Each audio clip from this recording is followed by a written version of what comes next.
আসসালামু আলাইকুম রহমতুল্লাহ। আমাদের আজকের নতুন অতিথি এসেছে আমাদের ফার্মে, আলহামদুলিল্লাহ।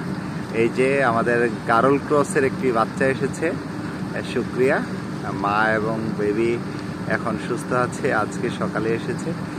ফার্স্ট বেবি আমাদের ফার্মের, আলহামদুলিল্লাহ। আমরা অনেক হ্যাপি টুডে। সাইফুল, তুমি বাবা হয়েছো, জাভেদ তুমি বাবা হয়েছো, তোমাদের বেবি বয়। হ্যাঁ, শুক্রিয়া আল্লাহর কাছে। হ্যাঁ, এগুলো এনেছিলাম অনেক শখ করে, আলহামদুলিল্লাহ, শুক্রিয়া। আপনাদের যাদের খাসি লাগবে, ছাগি লাগবে, তারা আমাদের কাছ থেকে নিতে পারেন।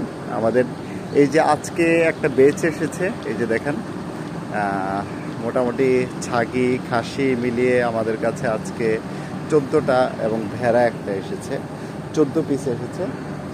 14 পিসের একটা বহর এসেছে আমাদের এখানে। 14 পিসের বহরের মধ্যে এই যে দেখেন গুল গুল ছাগি আসছে। এগুলো দেখে আপনি ছাগি বুঝবেন না, মনে করবেন খাসি। হ্যাঁ, তারপর এই যে এগুলো, হ্যাঁ, ছাগি বোঝা যায় না, খাসি মনে হয়। আপনারা যদি লাইভ ওয়েটের নিতে চান তাহলে লাইভ ওয়েটের নিতে পারবেন। আপনারা যদি গোশত নিতে চান তাহলে গোশতও নিতে পারবেন। আমাদের সবগুলো ব্যবস্থা আছে এবং 5 কেজি থেকে শুরু করে 12-13 কেজি পর্যন্ত আমাদের কাছে ছাগল এবং খাসি পাবেন। ধন্যবাদ আপনাদেরকে। আমাদের ফার্মে আপনাদেরকে দাওয়াত রইল, আসবেন অবশ্যই ইনশাল্লাহ। এটাও বাচ্চা দিবে ইনশাল্লাহ কিছুদিনের মধ্যে। দোয়া করবেন যেন সুন্দরভাবে বেবিগুলো আসে আমাদের।